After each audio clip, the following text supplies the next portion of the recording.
Hello everyone, welcome back to my class learn with Quinn. So ಇವತ್ತಿನ ಕ್ಲಾಸಲ್ಲಿ ನಾವು first unit physical world ಮತ್ತು measurement ಬಗ್ಗೆ ಓದ್ತಾ ಇದ್ದೀವಿ. ಸೊ ನಿಮ್ಗೆಲ್ಲರಿಗೂ ಗೊತ್ತು, ಪೇಪರ್ 2 ಸೈನ್ಸ್ ಸಿಲೆಬಸ್ನ ನಾವು ಸ್ಟಾರ್ಟ್ ಮಾಡಿದ್ದೀವಿ.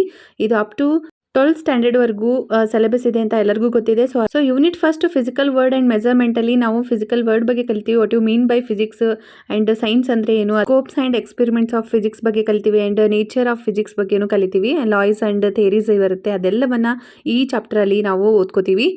ಟೈಮ್ ತುಂಬ ಕಮ್ಮಿ ಇದೆ, ಸೊ ಬೇಗ ಚಾಪ್ಟರ್ಸ್ನ ಮುಗಿಸ್ಬೇಕು. So let start the today class. Physical world ಅಂತ ಬಂದರೆ ಇಲ್ಲಿ ಫಿಸಿಕಲ್ ವರ್ಡಲ್ಲಿ ವಾಟ್ ಈಸ್ ಸೈನ್ಸ್ ಅಂತ ಮೊದಲು ಕ್ವಶನ್ ಆಗುತ್ತೆ. ಸೊ ವಾಟ್ ಈಸ್ ಸೈನ್ಸ್ ಅಂದರೆ ನಿಮ್ಗೆಲ್ಲರಿಗೂ ಗೊತ್ತು, it is a tool through which we can understand the world around us. ಅಂದರೆ ನಮ್ಮ ಸುತ್ತಮುತ್ತಲಿನ ಪರಿಸರವನ್ನು, ಪ್ರಪಂಚವನ್ನು ಅರ್ಥ ಮಾಡ್ಕೊಳ್ಳೋದೇ ಒಂದು ಸೈನ್ಸ್ ಆಗಿರುತ್ತೆ, ವಿಜ್ಞಾನ ಆಗಿರುತ್ತೆ.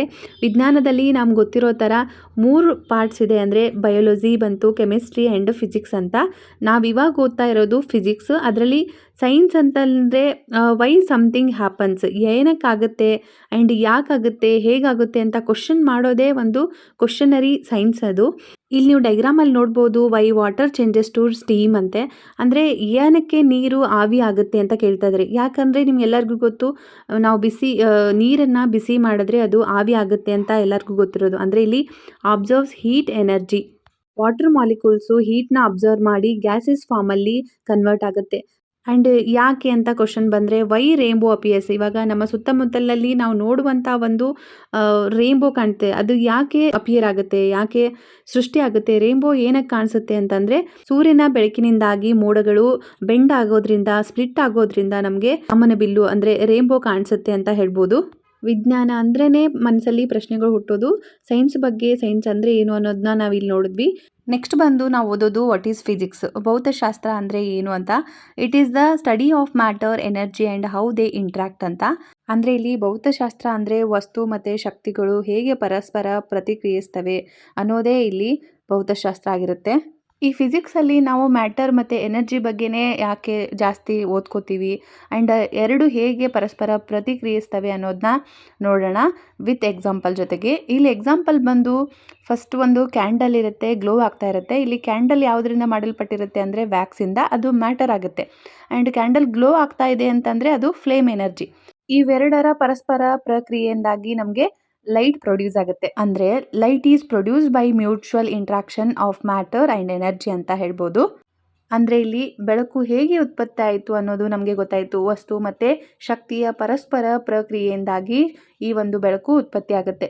ಅದಕ್ಕೆ ಇನ್ನೊಂದು ಎಕ್ಸಾಂಪಲ್ ನೋಡೋದಾದರೆ, ಸೈಕಲ್ ರೈಡ್ ಮಾಡ್ತಾ ಇರ್ತಾರೆ. ಸೈಕಲ್ ಅನ್ನೋದು ಇಲ್ಲಿ ಮ್ಯಾಟರ್ ಆಗುತ್ತೆ. ಆ್ಯಂಡ್ ನಾವು ಕಾಲಿಂದ ಪೈಡಲ್ ಮಾಡೋದು ಒಂದು ಎನರ್ಜಿ ಕೊಡ್ತಾ ಇದ್ವಿ. ಇಲ್ಲಿ ಬೈಸಿಕಲ್ ಮತ್ತು ಲೆಗ್ ಎರಡರ ಮಧ್ಯೆನೂ ಪರಸ್ಪರ ಪ್ರಕ್ರಿಯೆ ನಡೆಯುತ್ತೆ. ಅದಕ್ಕೆ ಏನಾಗುತ್ತೆ, ಸೈಕಲ್ ಮೂವ್ ಆಗುತ್ತೆ ಅಂತ ಹೇಳ್ತೀವಿ. It means mutual interaction between matter and energy. Matter is bicycle, energy is leg. So ಈ ಒಂದು ಪ್ರಕ್ರಿಯೆ ಆದಮೇಲೆ ಸೈಕಲ್ ಮೂವ್ ಆಗೋಕ್ಕೆ ಸಾಧ್ಯ ಆಗುತ್ತೆ. ಇದೆಲ್ಲವೂ ನಮ್ಮ ಡೇ ಟು ಡೇ ಲೈಫ್ಗೆ ಎಕ್ಸಾಂಪಲ್ ಆಗಿರುವಂಥದ್ದು. ಅದಕ್ಕೆ ನಾವು ಮ್ಯಾಟರ್ ಆ್ಯಂಡ್ ಎನರ್ಜಿ ಇಂಟ್ರಾಕ್ಷನ್ನ ಫಿಸಿಕ್ಸಲ್ಲಿ ಕಲಿತೀವಿ. So this is what physics. Next ಬಂದು ವಾಟ್ ಈಸ್ ಸೈಂಟಿಫಿಕ್ ಮೆಥಡ್ ಅಂದರೆ ವೈಜ್ಞಾನಿಕ ವಿಧಾನ. ವಿಜ್ಞಾನಿಗಳು ಪ್ರಾಬ್ಲಮ್ನ ಸಾಲ್ವ್ ಮಾಡೋಕ್ಕೆ ಈ ವೈಜ್ಞಾನಿಕ ವಿಧಾನಗಳನ್ನು ಹೇಗೆ ಬಳಸ್ತಾರೆ ಅನ್ನೋದನ್ನ ಇಲ್ಲಿ ನೋಡ್ತೀವಿ. ಅಷ್ಟೇ ಅಲ್ಲದೆ ನಾವು ಪ್ರತಿನಿತ್ಯ ಜೀವನದಲ್ಲಿ ಹೇಗೆ ವೈಜ್ಞಾನಿಕ ವಿಧಾನಗಳನ್ನು ಬಳಸ್ತೀವಿ ಅನ್ನೋದನ್ನು ಇಲ್ಲಿ ಕಲಿತೀವಿ. ಸೊ ಯಾವುದೇ ಒಂದು ಪ್ರಾಬ್ಲಮ್ ನಮ್ಮ ಎದುರುಗಡೆ ಬಂದರೆ, ಅಂದರೆ ಒಂದು ಎಕ್ಸಾಂಪಲ್ ತಗೊಳ್ಳೋದಾದರೆ, ಮನೆಯಲ್ಲಿ ಫ್ಯಾನ್ ವರ್ಕ್ ಆಗ್ತಾ ಇರಲ್ಲ. ಸೊ ಅವಾಗ ನೀವೇನು ಥಿಂಕ್ ಮಾಡ್ತಿದ್ರಾ, ಯಾಕೆ ಫ್ಯಾನ್ ವರ್ಕ್ ಆಗ್ತಾ ಇಲ್ಲ ಅಂತ ಥಿಂಕ್ ಮಾಡ್ತೀರಾ. ಆ್ಯಂಡ್ ಸ್ವಿಚ್ ಆಫ್ ಇದೆನಾ ಆನ್ ಇದೆನಾ ಅನ್ನೋದನ್ನ ಚೆಕ್ ಮಾಡ್ತೀರಾ. ಆ್ಯಂಡ್ ಸ್ವಿಚ್ ಆಫ್ ಇದ್ದರೆ ಸ್ವಿಚ್ನ ಆನ್ ಮಾಡ್ತೀರಾ. ಆ್ಯಂಡ್ ದೆನ್ ಫ್ಯಾನ್ ತಿರ್ಗೋಕ್ಕೆ ಸ್ಟಾರ್ಟ್ ಆದರೆ ನಿಮ್ಗೇನು ಅನಿಸುತ್ತೆ, S your guess is correct ಅಂತ ಅನಿಸುತ್ತೆ. ಸೊ ಈ ಎಕ್ಸಾಂಪಲಿಂದ ನಾವೇನು ಕಲಿತೀವಿ ಅಂತಂದರೆ, ಸೈಂಟಿಫಿಕ್ ಮೆಥಡಲ್ಲಿ ಯಾವ್ಯಾವ ಸ್ಟೆಪ್ನ ಯೂಸ್ ಮಾಡುತ್ತಾರೆ ಸೈಂಟಿಸ್ಟು ಅಂತ. ಅಬ್ಸರ್ವೇಷನ್ ಮಾಡ್ತಾರೆ, ಕ್ವಶನ್ ಮಾಡ್ತಾರೆ, ಹೈಪೋಥಿಸಿಸ್ ಮಾಡ್ತಾರೆ, ಎಕ್ಸ್ಪೀರಿಯೆಂಟ್ ಮಾಡ್ತಾರೆ, ಆ್ಯಂಡ್ ಲಾಸ್ಟಲ್ಲಿ ಬಂದು ಕನ್ಕ್ಲೂಷನ್ ಕೊಡ್ತಾರೆ. ಅಂದರೆ ಇಲ್ಲಿ ಏನಾದರೂ ಒಂದು ಪ್ರಾಬ್ಲಮ್ನ ನೀವು ನೋಡಿದ್ರೆ, ಅಂದರೆ notice something, fan is not working ಅಂತ ಹೇಳಿದ್ವಲ್ಲ. So ask question, why fan is not working ಅಂತ ಕ್ವಶನ್ ಮಾಡ್ತೀರಾ. ಆ್ಯಂಡ್ ಅದಕ್ಕೆ ಒಂದು ಸೊಲ್ಯೂಷನ್ ಹುಡುಕ್ತೀರಾ, ಗೆಸ್ ಸೊಲ್ಯೂಷನ್. ಸ್ವಿಚ್ ಆಫ್ ಆಗಿದೆನಾ ಆನ್ ಆಗಿದೆ ಅಂತ ನೋಡಿಕೊಂಡು ಅದಕ್ಕೊಂದು ಸೊಲ್ಯೂಷನ್ ಹುಡುಕ್ತೀರಾ. And do many test. ಆಫಲ್ಲಿರುವಂಥ ಒಂದು ಬಟನ್ನ ನೀವು ಸ್ವಿಚ್ ಆನ್ ಮಾಡ್ತೀರಾ. ಆ್ಯಂಡ್ ಲಾಸ್ಟಲ್ಲಿ ಬಂದು ಕನ್ಕ್ಲೂಷನ್ ಕೊಡ್ತಿದ್ರಾ, guess is correct or not ಅಂತ. ಫ್ಯಾನ್ ಆನ್ ಆದರೆ yes your guess is correct, fan of ಅಲ್ಲೇ ಇದ್ರೆ ಯುವರ್ ಗೆಸ್ ಇಸ್ ರಾಂಗ್ ಅಂತ ನೀವು ಕನ್ಕ್ಲೂಷನ್ ಕೊಡ್ತೀರಾ. So this is what every day we are using the scientific methods in our day to day life. So ಇನ್ನೊಂದು example ನೋಡೋದಾದ್ರೆ ಇಲ್ಲಿ second diagram ಅಲ್ಲಿ ನೋಡಬಹುದು ವಾಟರ್ ಬಾಯ್ಲ್ ಆಗ್ತಾ ಇದೆ. ಸೊ ಇಲ್ಲಿ ನೀವು ಕ್ವಶನ್ ಮಾಡೋದಾದ್ರೆ ನೀರು ಏನಕ್ಕೆ ಬಾಯ್ಲ್ ಆಗ್ತಾ ಇದೆ, ಕುದಿ ಏನಕ್ಕೆ ಬರ್ತಾ ಇದೆ. 5 ವಾಟರ್ ಬಾಯ್ಲ್ಸ್ ವೆನ್ ಹೀಟೆಡ್. ಯಾಕೆ ನೀರು ಹೀಟ್ ಮಾಡೋದ್ರಿಂದ ಕುದಿಯುತ್ತೆ ಅಂತ ಕ್ವಶನ್ ಮಾಡ್ಕೋತೀರಾ. And heat gives energy and make it boil. Heat ಅದಕ್ಕೆ ಎನರ್ಜಿ ಕೊಡುತ್ತೆ ಆ್ಯಂಡ್ ಆ ನೀರು ಏನಾಗುತ್ತೆ ಅಂದರೆ ಬಾಯ್ಲ್ ಆಗೋಕ್ಕೆ ಸ್ಟಾರ್ಟ್ ಆಗುತ್ತೆ ಅಂತ ಒಂದು ಹೈಪೋಥೆಸಿಸ್ನ ಸೊಲ್ಯೂಷನ್ನ ಕಂಡು ಹಿಡಿತೀರಾ. ಆ್ಯಂಡ್ ನೆಕ್ಸ್ಟ್ ಬಂದು ಏನು ಮಾಡ್ತೀರಾ, ಎಕ್ಸ್ಪೀರಿಮೆಂಟ್ ಮಾಡ್ತೀರಾ. ಥರ್ಮೋಮೀಟರ್ನ ಯೂಸ್ ಮಾಡಿ ಆಲ್ವೇಸ್ ಬಾಯ್ಲ್ ಎಟ್ 100 ಡಿಗ್ರಿ ಸೆಂಟಿಗ್ರೇಡ್ ಅಂತ ನೀವು ಕನ್ಸಿಡರ್ ಮಾಡ್ತೀರಾ. ಲಾಸ್ಟಲ್ಲಿ ಬಂದು ನಿಮ್ಮ ಗೆಸ್ ಕರೆಕ್ಟ್ ಆಗಿರುತ್ತೆ. ಥರ್ಮೋಮೀಟರ್ ಯೂಸ್ ಮಾಡೋದ್ರಿಂದ 100 ಡಿಗ್ರಿ ಸೆಲ್ಸಿಯಸಲ್ಲಿ ನೀರು ಹೀಟ್ ಆಗುತ್ತೆ ಅನ್ನೋದು ನಮಗೆ ತೋರಿಸುತ್ತೆ. ಆವಾಗ ನೀವು ನಿಮ್ಮ ಗೆಸ್ ಕರೆಕ್ಟ್ ಅಂತ ನೀವು ಕನ್ಕ್ಲೂಷನ್ಗೆ ಬರ್ತೀರಾ. ಈ ಸೈಂಟಿಫಿಕ್ ಮೆಥಡಲ್ಲಿ ನೆಕ್ಸ್ಟ್ ನಾವು 2 ಟೈಪ್ ಆಫ್ ಅನಲೈಸಿಸ್ನ ನೋಡ್ತೀವಿ, ಕ್ವಾಲಿಟೇಟಿವ್ ಅನಲೈಸಿಸ್ ಮತ್ತು ಕ್ವಾಂಟಿಟೇಟಿವ್ ಅನಲೈಸಿಸ್ ಅಂತ. ಇಲ್ಲಿ ಹೆಸರೇ ಸೂಚಿಸುವಂತೆ ಕ್ವಾಲಿಟಿ ಅಂತಂದರೆ ಅದ್ರ ಗುಣವನ್ನು ನಾವು ಅನಲೈಸ್ ಮಾಡೋದು. ಅಂದರೆ ಇಲ್ಲಿ ಫ್ಯಾನು ವರ್ಕ್ ಆಗ್ತಾ ಇದೆನಾ ಇಲ್ವಾ, ಎಸ್ ಫ್ಯಾನ್ ಈಸ್ ವರ್ಕಿಂಗ್, ಇದೇನಾಗುತ್ತೆ ಕ್ವಾಲಿಟೇಟಿವ್ ಅನಲೈಸಿಸ್ ಆಗುತ್ತೆ. ಬಟ್ ನೆಕ್ಸ್ಟ್ ಅಲ್ಲಿ ಬಂದು ಕ್ವಾಂಟಿಟೇಟಿವ್ ಅನಲೈಸಿಸ್ ಅಂತಂದರೆ ನಾವು ವಾಟರ್ ಬಾಯ್ಲ್ ಆಗೋ ಎಕ್ಸಾಂಪಲ್ ತೊಗೊಂಡ್ವಲ್ಲ, ಅದರಲ್ಲಿ ಏನಾಗುತ್ತೆ ಕ್ವಾಂಟಿಟಿ ಹೇಳುತ್ತೆ. ಅಲ್ಲಿ ಎಷ್ಟು ಡಿಗ್ರಿ ಸೆಲ್ಸಿಯಸಲ್ಲಿ ವಾಟರ್ ಕುದೀತಾ ಇದೆ, ಕುದಿ ಬಿಂದು ಎಷ್ಟು ಡಿಗ್ರಿ ಸೆಲ್ಸಿಯಸ್ಗೆ ಇದೆ ಅಂತ ಹೇಳಿದ್ರೆ ನಾವು ನಂಬರ್ ಹೇಳ್ತೀವಿ. ಸೊ ವಿತೌಟ್ ನಂಬರ್ ಇರೋದು ಕ್ವಾಲಿಟೇಟಿವ್ ಅನಲೈಸಿಸ್, ವಿತ್ ನಂಬರ್ ಹೇಳುವಂಥ ಒಂದು ಅನಲೈಸಿಸ್ನ ನಾವು ಕ್ವಾಂಟಿಟೇಟಿವ್ ಅನಲೈಸಿಸ್ ಅಂತ ಕರಿತೀವಿ. ನೆಕ್ಸ್ಟ್ ಬಂದು 2 ಫಂಡಮೆಂಟಲ್ ಪ್ರಿನ್ಸಿಪಲ್ಸ್ ಇನ್ ಫಿಸಿಕ್ಸ್ ಬರುತ್ತೆ. ಸೊ ಯುನಿಫಿಕೇಷನ್ ಆ್ಯಂಡ್ ರಿಡಕ್ಷನಿಸಮ್ ಅಂತ. ಅಂದರೆ ಯುನಿಫಿಕೇಷನ್ ಅಂತಂದರೆ ಏಕೀಕರಣ ಮತ್ತು ರಿಡಕ್ಷನಿಸಮ್ ಅಂತಂದರೆ ಸರಳೀಕರಣವಾದ ಅಂತ. ಫಿಸಿಕ್ಸ್ ಅಂದರೆ ಇಲ್ಲಿ ಭೌತಶಾಸ್ತ್ರದಲ್ಲಿ 2 ಪ್ರಶ್ನೆಗಳನ್ನು ಕೇಳೋದ್ರ ಮೂಲಕ ಈ ಪ್ರಪಂಚನ ಅರ್ಥ ಮಾಡ್ಕೋಕೆ ಟ್ರೈ ಮಾಡುತ್ತೆ. ಯಾವುದೆರಡು ಕ್ವಶನ್ಸ್ ಅಂದರೆ can we combine different rules into a one rule, ಅದನ್ನೇ ನಾವು ಯುನಿಫಿಕೇಷನ್ ಅಂತ ಕರೆಯೋದು. ಆ್ಯಂಡ್ ಸೆಕೆಂಡ್ ಕ್ವಶನ್ ಬಂದು can we break a big problem into smaller parts, ಅದನ್ನೇ ನಾವು ರಿಡಕ್ಷನಿಸಮ್ ಅಂತ ಹೇಳ್ತೀವಿ. ಈ ಫಸ್ಟ್ ರೂಲಲ್ಲಿ ಯುನಿಫಿಕೇಷನ್ ಅಂತ ಬರುತ್ತೆ. ಇದಂದರೆ instead of 10 rules make 1 rule ಅಂತ. 10 ರೂಲ್ಗಳನ್ನು ಬಳಸೋ ಬದಲು 1 ರೂಲನ್ನು ಫಾಲೋ ಮಾಡಬೇಕು ಅನ್ನೋದು. ಅಂದರೆ ಇಲ್ಲಿ ಎಕ್ಸಾಂಪಲ್ ಬಂದು ಇವಾಗ ಹಳೆ ಕಾಲದಲ್ಲಿ ಏನೂ ಇರಲಿಲ್ಲ, ಕಾಲ್ ಮಾಡೋಕ್ಕೆ ಫೋನ್ ಯೂಸ್ ಮಾಡ್ತಿದ್ರು, ವಿಡಿಯೋಸ್ನ ಮಾಡೋಕ್ಕೆ ಇನ್ನೊಂದು ಯಾವುದೋ ಆ್ಯಂಡ್ ಪಿಕ್ಚರ್ಸ್ನ ತೆಗಿಯೋಕ್ಕೆ ಕ್ಯಾಮ್ರಾನ ಯೂಸ್ ಮಾಡ್ತಿದ್ರು. ಬಟ್ ಇವಾಗ ಎಲ್ಲನೂ ಒಂದರಲ್ಲೇ ಮಾಡುವಂಥದ್ದು ಒಂದು ಸೆಲ್ ಫೋನ್. ಸೊ ಇದೇ ಯುನಿಫಿಕೇಷನ್ಗೆ ಒಂದು ಎಕ್ಸಾಂಪಲ್ ಆಗುತ್ತೆ. ಸೈಂಟಿಫಿಕ್ ಆಗಿ ಇದಕ್ಕೆ ಇನ್ನೊಂದು ಎಕ್ಸಾಂಪಲ್ ಹೇಳೋದಾದರೆ ನ್ಯೂಟನ್ಸ್ ಲಾಸ್ ಆಫ್ ಗ್ರಾವಿಟೇಷನ್ ಅಂತ ಇದೆ. ಇಲ್ಲಿ ಯಾಕೆ ಆ್ಯಪಲ್ ಕೆಳಗಡೆ ಬೀಳುತ್ತೆ ಅನ್ನೋದಕ್ಕೆ ಒಂದು ಕ್ವಶನ್ಗೆ ನ್ಯೂಟನ್ಸ್ ಲಾಸ್ ಆಫ್ ಗ್ರಾವಿಟೇಷನ್ನೇ ಯೂಸ್ ಮಾಡಿದ್ರು. And why moons goes around the earth, ಅಂದರೆ ಚಂದ್ರ ಯಾವಾಗಲೂ ಭೂಮಿಯ ಸುತ್ತ ಯಾಕೆ ತಿರುಗ್ತಾ ಇರ್ತಾನೆ ಅನ್ನೋದು ಒಂದು ಕ್ವಶನ್ಗೆ ಈ 2 ಕ್ವಶನ್ಸ್ಗೆ ಆನ್ಸರ್ ಕೊಡುವಂಥದ್ದು ಒಂದೇ law, Newton's laws of gravitation. So this is what the unification. 10 ರೂಲ್ಸ್ನ ಯೂಸ್ ಮಾಡೋ ಬದಲಿಗೆ 1 ರೂಲನ್ನು ಫಾಲೋ ಮಾಡೋದು. ನೆಕ್ಸ್ಟ್ ಪ್ರಿನ್ಸಿಪಲ್ ಬಂದು ರಿಡಕ್ಷನಿಸಮ್. ಅಂದರೆ ಇಲ್ಲಿ ಒಂದು dividing a big problem into smaller parts. ಅಂದರೆ ಕಾರ್ ಕೆಟ್ಟೋಗಿದೆ ಅಂತಂದರೆ ಅದು ಕಾರ್ನ ಸಪ್ರೇಟ್ ಪಾರ್ಟ್ಸ್ಗಳನ್ನ ಸಪ್ರೇಟಾಗಿ ಸ್ಟಡಿ ಮಾಡಿ ಈಚ್ ಪಾರ್ಟ್ನ ಚೆಕ್ ಮಾಡಿ ಫಿಕ್ಸ್ ಮಾಡುವಂಥದ್ದು ಒಂದು ರಿಡಕ್ಷನಿಸಮ್ಗೆ ಎಕ್ಸಾಂಪಲ್ ಆಗುತ್ತೆ. ಆ್ಯಂಡ್ ಇನ್ನೊಂದು ಎಕ್ಸಾಂಪಲ್ ಬಂದು ಫೋನ್ ವರ್ಕ್ ಆಗ್ತಾ ಇಲ್ಲ ಅಂತಂದರೆ ಬ್ಯಾಟ್ರಿ ಚಾರ್ಜ್ ಆಗಿದೆನಾ ಇಲ್ಲ ಅಂತ ಚೆಕ್ ಮಾಡೋದು, ಅಥವಾ ಸ್ಕ್ರೀನ್ ಬ್ರೋಕನ್ ಆಗಿದೆ ಅಂತನ ಚೆಕ್ ಮಾಡೋದು. ಇದೆಲ್ಲ ರಿಡಕ್ಷನಿಸಮ್ಗೆ ಒಂದು ಎಕ್ಸಾಂಪಲ್ಸ್ ಆಗುತ್ತೆ. ಇದಕ್ಕೆ ಇನ್ನೊಂದು ಎಕ್ಸಾಂಪಲ್ ಹೇಳೋದಾದರೆ ಲೋಗಳ ಬಗ್ಗೆ ವಿಜ್ಞಾನಿಗಳು ಸ್ಟಡಿ ಮಾಡಬೇಕಾದ್ರೆ ಫಸ್ಟು ಒಂದು ದೊಡ್ಡ ಭಾಗನ ಸ್ಟಡಿ ಮಾಡಿ ಆಮೇಲೆ ಅದರ ಒಳಗಡೆ ಇರುವಂತಹ ಮಾಲಿಕ್ಯೂಲ್ಸ್ಗಳ ಬಗ್ಗೆ ಸ್ಟಡಿ ಮಾಡ್ತಾ ಇದ್ರು. ಅದಾದಮೇಲೆ ಅಟಮ್ಸ್ಗಳ ಬಗ್ಗೆ ಸ್ಟಡಿ ಮಾಡ್ತಿದ್ರು. ಅದಾದ ನಂತರ ಲಾಸ್ಟಲ್ಲಿ ಅದರ ಒಳಗಡೆ ಇರುವಂತಹ ಪ್ರೋಟಾನ್ಸ್, ನ್ಯೂಟ್ರಾನ್ಸ್ ಮತ್ತು ಎಲೆಕ್ಟ್ರಾನ್ಸ್ಗಳ ಬಗ್ಗೆ ಅಧ್ಯಯನ ಮಾಡ್ತಿದ್ರು. ಲೋಹಗಳನ್ನು ಪೀಸಸ್ ಮಾಡಿ ಅದೆಲ್ಲವನ್ನು ಸ್ಟಡಿ ಮಾಡ್ತಾ ಇದ್ರು. ಸೊ ಇದನ್ನೇ ನಾವು ರಿಡಕ್ಷನಿಸಮ್ ಅಥವಾ ಸರಳೀಕರಣವಾದ ಅಂತ ಹೇಳ್ತೀವಿ. ಸೊ ನೆನ್ಪಿಟ್ಕೊಳ್ಳಿ, ರಿಡಕ್ಷನಿಸಮ್ ಅಂತಂದರೆ ಒಂದು ದೊಡ್ಡ ಪ್ರಾಬ್ಲಮ್ನ ಸಣ್ಣ ಸಣ್ಣ ಭಾಗಗಳನ್ನ ಮಾಡಿ ಹಂತ ಹಂತವಾಗಿ ಅದನ್ನು ಸಾಲ್ವ್ ಮಾಡೋದು ಒಂದು ರಿಡಕ್ಷನಿಸಮ್, ಅಂದರೆ ಸರಳೀಕರಣವಾದ ಅಂತ ಹೇಳ್ತೀವಿ. ನೆಕ್ಸ್ಟ್ ಬಂದು ಸ್ಕೋಪ್ ಆಫ್ ಫಿಸಿಕ್ಸ್ ಅಂತ ಕಾನ್ಸೆಪ್ಟ್ನ ಓದ್ತೀವಿ. ಇಲ್ಲಿ macroscopic domain, microscopic domain, mesoscopic domain ಅಂತ ಬರುತ್ತೆ. ಫಸ್ಟ್ ಒನ್ ಬಂದು ಇಲ್ಲಿ ಮ್ಯಾಕ್ರೋಸ್ಕೋಪಿಕ್ ಡೊಮೇನ್ ಅಂತ. ಅಂದರೆ ನಮಗೆ ಕಣ್ಣಿಗೆ ಕಾಣಿಸುವಂಥ ಒಂದು ವಸ್ತು, ಅದ್ರ ಬಗ್ಗೆ ಅಧ್ಯಯನ ಮಾಡೋದು. ಅಂದರೆ ಕಾರ್ ಮೂವ್ ಆಗ್ತಾ ಇರುತ್ತೆ, ಅದನ್ನು ನೋಡಿದ ತಕ್ಷಣ ನಮಗೆ ಕಣ್ಣಿಗೆ ಕಾಣಿಸುತ್ತೆ ಏನಕ್ಕೆ ಮೂವ್ ಆಗುತ್ತೆ ಅಂತ. ಆ್ಯಂಡ್ ಸ್ವಿಂಗ್ ಮೂವ್ ಆಗ್ತಾ ಇರೋದು ಅದೂ ಇದಕ್ಕೆ ಮೈಕ್ರೋಸ್ಕೋಪಿಕ್ ಡೊಮೇನ್ಗೆ ಎಕ್ಸಾಂಪಲ್ಲು. ನೆಕ್ಸ್ಟ್ ಒನ್ ಬಂದು ಮೈಕ್ರೋಸ್ಕೋಪಿಕ್ ಡೊಮೇನ್ ಅಂತ. It means study about small things. ಅಂದರೆ ನಮ್ಮ ಕಣ್ಣಿಗೆ ಕಾಣಿಸದೇ ಇರುವಂತಹ ಚಿಕ್ಕ ಚಿಕ್ಕ ವಿಷಯಗಳ ಬಗ್ಗೆ, ಚಿಕ್ಕ ಚಿಕ್ಕ ವಸ್ತುಗಳ ಬಗ್ಗೆ ಅಧ್ಯಯನ ಮಾಡುವಂಥದ್ದು.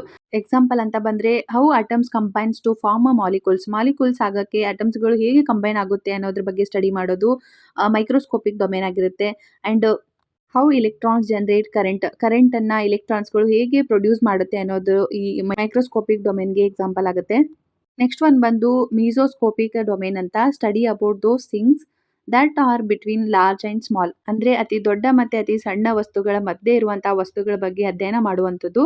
ಇಲ್ಲಿ ಕಂಪ್ಯೂಟರ್ ಚಿಪ್ ಎಕ್ಸಾಂಪಲ್ ನೋಡಬಹುದು. And water droplets on the cold bottle, ಅಂದ್ರೆ ತಣ್ಣಗಿರುವಂತಹ ವಾಟರ್ ಬಾಟಲ್ ಮೇಲೆ ವಾಟರ್ ಡ್ರಾಪ್ಲೆಟ್ಸ್ ಹನಿಗಳಿರುತ್ತೆ. ಅದು ಒಂದು ಮೀಸೋಸ್ಕೋಪಿಕ್ ಡೊಮೇನ್ಗೆ ಎಕ್ಸಾಂಪಲ್ ಆಗುತ್ತೆ. These are the 3 very important scope of physics: macroscopic, microscopic and mesoscopic ಅಂತ. ನೆಕ್ಸ್ಟ್ ಒಂದು ಬಂದು ಲಾಸ್ ವರ್ಸಸ್ ಥೇರಿ ಅಂತ ಕಾನ್ಸೆಪ್ಟ್ ಬರುತ್ತೆ. ಅಂದರೆ ಲಾಸ್ ಅಂದರೆ ಏನು, ಥೇರೀಸ್ ಅಂದರೆ ಏನು ಅಂತ. ಸೊ ಲಾಸ್ ಅಂದರೆ it is the rule of nature and theories ಅಂತ ಬಂದರೆ it explains the rule of nature. ಲಾಸ್ಗೂ ಮತ್ತು ಥೇರೀಸ್ಗೂ ಡಿಫ್ರೆನ್ಸ್ ಇದೆ. ಇಲ್ಲಿ ಫಸ್ಟು ಲಾಸ್ ಅಂತ ನೋಡೋದಾದರೆ, ಯಾವುದೇ ವಸ್ತುವನ್ನು ನಾವು ಮೇಲಕ್ಕೆ ಎಸೆದ್ರೆ ಅದು ಮತ್ತೆ ವಾಪಸ್ ಭೂಮಿಗೆ ಬರುತ್ತೆ. ಅದು ಯಾಕೆ ಅಂತಂದರೆ ಭೂಮಿಯ ನೇಚರೇ ಅದು. ಸೊ ಯಾವುದೇ ವಸ್ತುವನ್ನು ತನ್ನ ಕಡೆ ಸೆಳೆಯುವಂಥ ಒಂದು ಗುಣ ಭೂಮಿಗಿದೆ. ಅದು ಗ್ರಾವಿಟೇಷನ್ ಲಾ ಅಂತ ನಮ್ಮೆಲ್ಲರಿಗೂ ಗೊತ್ತು. ಇದಕ್ಕೆ ಸಂಬಂಧಪಟ್ಟಂತಹ ಒಂದು ಥೇರಿನ ನೀಡಿದವರು Newton's. The earth pulls things. ಎಲ್ಲ ಒಂದು ವಸ್ತುಗಳನ್ನು ಭೂಮಿ ಏನು ಮಾಡುತ್ತೆ, ಪುಲ್ ಮಾಡುತ್ತೆ, ಅಟ್ರಾಕ್ಷನ್ ಮಾಡ್ಕೊಳ್ಳುತ್ತೆ ಆ್ಯಂಡ್ ಆಕರ್ಷಿಸುತ್ತೆ ತನ್ನ ಕಡೆ ಅಂತ ಹೇಳಿದವರು ನ್ಯೂಟನ್ಸ್. ನೆಕ್ಸ್ಟ್ ಒಂದು ಬಂದು ಥೇರಿ ಅಂತಂದರೆ ಇಲ್ಲಿ it explain the rules of nature ರೂಲನ್ನು ಎಕ್ಸ್ಪ್ಲೇನ್ ಮಾಡುವಂಥದ್ದು ಒಂದು ಥೇರಿ. ಇವಾಗ ನಮ್ಮೆಲ್ಲರಿಗೂ ಗೊತ್ತು ನೀರು 100 ಡಿಗ್ರಿ ಸೆಲ್ಸಿಯಸಲ್ಲಿ ಬಾಯ್ಲ್ ಆಗುತ್ತೆ ಅಂತ. ಅದು ಒಂದು ಲಾ. ನೀರು ಬಾಯ್ಲ್ ಆಗೋದು ಒಂದು ಲಾ ಆದರೆ ಅದು ಯಾಕಾಗುತ್ತೆ, ಹೇಗಾಗುತ್ತೆ ಅನ್ನೋದ್ರ ಬಗ್ಗೆ ಹೇಳುವಂಥದ್ದು ಒಂದು theory. It means water molecules get enough energy at 100 degree Celsius to break free and to become a steam. 100 degree ಸೆಲ್ಸಿಯಸಲ್ಲಿ ವಾಟರ್ ಬಾಯ್ಲ್ ಆಗಿ ಅದಕ್ಕೆ ಬೇಕಾಗಿರುವಂಥ ಎನರ್ಜಿಯನ್ನು ಪಡ್ಕೊಂಡು ಆವಿ ಆಗುತ್ತೆ ಅಂತ ಹೇಳ್ತಾರೆ ಈ ಥೇರಿಯಲ್ಲಿ. ಸೊ ನೆನ್ಪಿಟ್ಕೊಳ್ಳಿ, ಲಾ ಅಂದರೆ ಇದು ಪ್ರಕೃತಿಯ ಒಂದು ನಿಯಮ ಆಗಿರುತ್ತೆ. ಆದರೆ ಥೇರಿ ಅಂತ ಬಂದರೆ ಇಲ್ಲಿ ಪ್ರಕೃತಿಯ ನಿಯಮವನ್ನು ಎಕ್ಸ್ಪ್ಲೇನ್ ಮಾಡುವಂಥದ್ದು ಥೇರಿ ಆಗಿರುತ್ತೆ. ನೆಕ್ಸ್ಟ್ ಒನ್ ಬಂದು 4 ಫಂಡಮೆಂಟಲ್ ಫೋರ್ಸಸ್ ಇನ್ ನೇಚರ್ ಅಂತ ಬರುತ್ತೆ. Gravitational force, electromagnetic force, strong nuclear force and weak nuclear force ಅಂತ. ಗ್ರಾವಿಟೇಷನಲ್ ಫೋರ್ಸ್ ಅಂದರೆ ನಮ್ಮೆಲ್ಲರಿಗೂ ಗೊತ್ತು, force of attraction between 2 objects. 2 ವಸ್ತುಗಳ ನಡುವಿನ ಅಟ್ರಾಕ್ಷನ್ ಫೋರ್ಸ್ ಬಗ್ಗೆ ಹೇಳುವಂಥದ್ದು ಗ್ರಾವಿಟೇಷನಲ್ ಫೋರ್ಸ್. ಇಲ್ಲಿ ಚಂದ್ರ ಬಂದು ಕಂಟಿನ್ಯೂಸ್ ಆಗಿ ಅರ್ತ್ ಆರ್ಬಿಟಲ್ಲೇ ರೊಟೇಟ್ ಆಗುವಂಥದ್ದು ಗ್ರಾವಿಟೇಷನಲ್ ಫೋರ್ಸ್ಗೆ ಎಕ್ಸಾಂಪಲ್ ಆಗುತ್ತೆ. ನೆಕ್ಸ್ಟ್ ಒನ್ ಬಂದು electromagnetic force between charged particles ಅಂತ ಹೇಳ್ಬೋದು ಇಲ್ಲಿ. ಅಂದರೆ electricity flows in wire due to it. ಅಂದರೆ ಎಲೆಕ್ಟ್ರೋಮ್ಯಾಗ್ನೆಟಿಕ್ ಫೋರ್ಸ್ ಇಂದಾಗಿ ಎಲೆಕ್ಟ್ರಿಸಿಟಿ ವೈಯರಲ್ಲಿ ಫ್ಲೋ ಆಗ್ತಾ ಇರುತ್ತೆ. That is what the electromagnetic force. Next one ಬಂದು strong nuclear force. It exist inside the nucleus of the atom. ಅಂದರೆ ಇದಕ್ಕೆ ಎಕ್ಸಾಂಪಲ್ ಅಂತ ಬಂದರೆ the sun produce energy by nuclear fusion. It means 2 hydrogen atoms combine together to produce lots of energy. 2 hydrogen ಅಟಮ್ಸ್ಗಳು combined ಆಗಿ ಅತಿ ಹೆಚ್ಚು ಎನರ್ಜಿನ produce ಮಾಡ್ತವೆ. ಸೊ ಇದಕ್ಕೆ ಎಕ್ಸಾಂಪಲ್ ಆಗಿರುವಂಥದ್ದು. ಲಾಸ್ಟ್ ಒನ್ ಬಂದು weak nuclear force that causes certain type of particle decay. ಅಂದರೆ ನಿರ್ದಿಷ್ಟ ರೀತಿಯ ಕಣಗಳ ಕೊಳುವಿಕೆಗೆ ಕಾರಣವಾಗುವಂತಹ ಒಂದು ಬಲ ಅಂತ ಹೇಳ್ತೀವಿ. Weak nuclear force is responsible for radioactive decay. ಅಂದರೆ ದುರ್ಬಲ ಪರಿಣಾಮ ಶಕ್ತಿಗಳು ವಿಕಿರಣಶೀಲ ಕೊಳುವಿಕೆಗೆ ಕಾರಣವಾಗಿರುತ್ತೆ.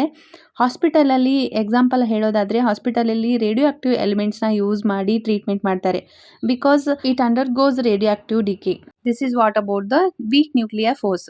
ಇಲ್ಲಿ ಆಬ್ಜೆಕ್ಟಿವ್ ಟೈಪಲ್ಲಿ ಕ್ವಶನ್ಸ್ ಕೇಳೋದಾದರೆ ನೆನ್ಪಿಟ್ಕೊಳ್ಳಿ, strongest force in the nature ಅಂತ ಕೇಳಿದ್ರೆ ಸ್ಟ್ರಾಂಗ್ ನ್ಯೂಕ್ಲಿಯರ್ ಫೋರ್ಸ್ ಆಗಿರುತ್ತೆ.